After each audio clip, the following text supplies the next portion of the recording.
Welcome to the Oubliette of Survival, a comprehensive analysis of systemic, neurobiological, and psychosocial barriers to detoxification in co-occurring substance use and sex work.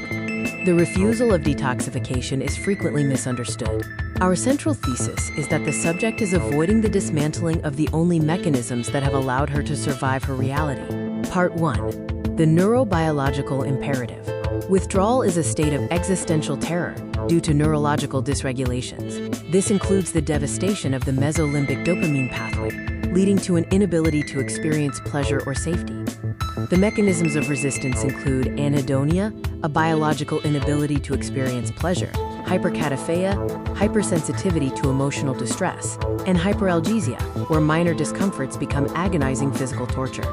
The fentanyl factor introduces precipitated withdrawal. Traditional detox medications can rip fentanyl off receptors, causing instant, violent sickness. This creates a rational fear of medical incompetence. Part 2. The trauma identity complex. Drugs serve as a chemical buffer against complex PTSD, facilitating the dissociation needed to endure exploitation. The drug is viewed as necessary, personal protective equipment for the psyche. Identity splitting involves the civilian self, which feels shame, and the worker self, which is hardened and focused on survival.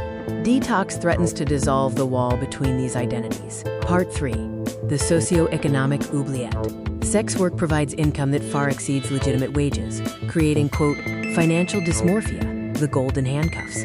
Detox risks immediate financial collapse, making, getting better feel like ruin. Economic and systemic barriers include the provider role, the stigma of anticipated contempt from healthcare staff, and the cost, including the fear of legal scrutiny for using cash. Part 4. The existential void. The high-stress lifestyle leads to a chaos addiction, where peace feels dangerous.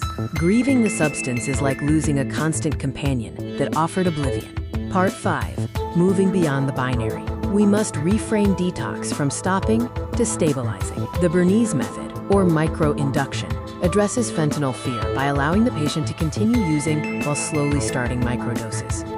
A narrative shift means validating the survivor. The message is, you did what you had to do. The drugs and work were your armor. We need a trauma-informed sequence, focusing on safety, stabilization, therapy, and vocational work. A path out of the oubliette requires addressing the specific fears of biological torture, identity loss, and economic ruin. The intervention must focus on reducing suffering, not stopping the drugs. Reducing the suffering can lead to a path to the light. These are the image sources for the first part of this video.